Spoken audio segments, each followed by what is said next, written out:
Communicating in a World of Diversity. In this section, we will discuss the opportunities and challenges presented by intercultural communication. Because modern businesses operate in a global market, communicating clearly in these multicultural or multi-language environments is crucial. To accomplish this, a successful global communicator needs to be conscious of varying styles, norms, and taboos of the culture she or he will be working with. Practicing tolerance and avoiding missteps here is the key to forging lasting and respectful intercultural business relationships. Let's see how Hewlett-Packard Company, global provider of products, technologies, software, solutions, and services, approaches these theories in practice. So diversity is something that is embedded within the fabric of HP. The culture is a culture of you understand that the other person, on the other side of the table may not be of the same race, religion, may not speak the same language, may not have the same accent, but we embrace it because we think it brings different aspect of human behavior into the interaction.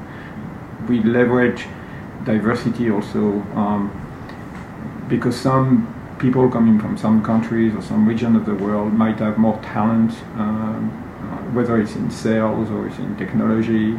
Now, not that any country or race have again a monopoly on something, but clearly, for example, in sales, if you get somebody from the Middle East, because it's a culture of commerce, I think diversity is not just about the communication, but it's just embracing, the other side and seeing how they live and improving your own life by doing this.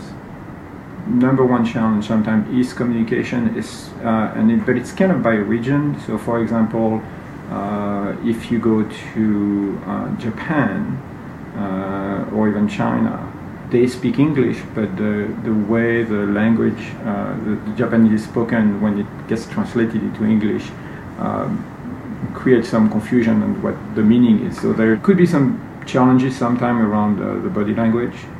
So there are parts of the world where you kind of have to pay attention to what you think is normal on the Western world and may not be. But those are, you can put that on a cheat sheet, and it's pretty easy.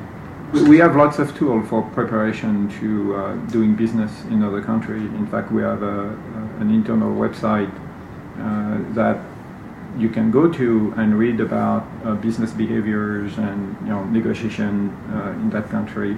The way you negotiate prices in China has nothing to do with how you would negotiate price in England.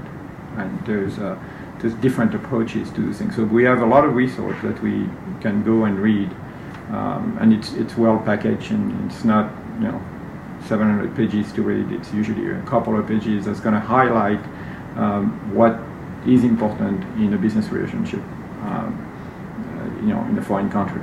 If you go to South America, for example, the fact that people, being a Latin country, like to first share a lot of personal experience together. They like to have dinner and then talk business, rather than the US way, which is all about, okay, let's talk about business, and we'll skip dinner, we'll bring in sandwiches. Well, that's not going to work if you go to business in the Middle East or in South America.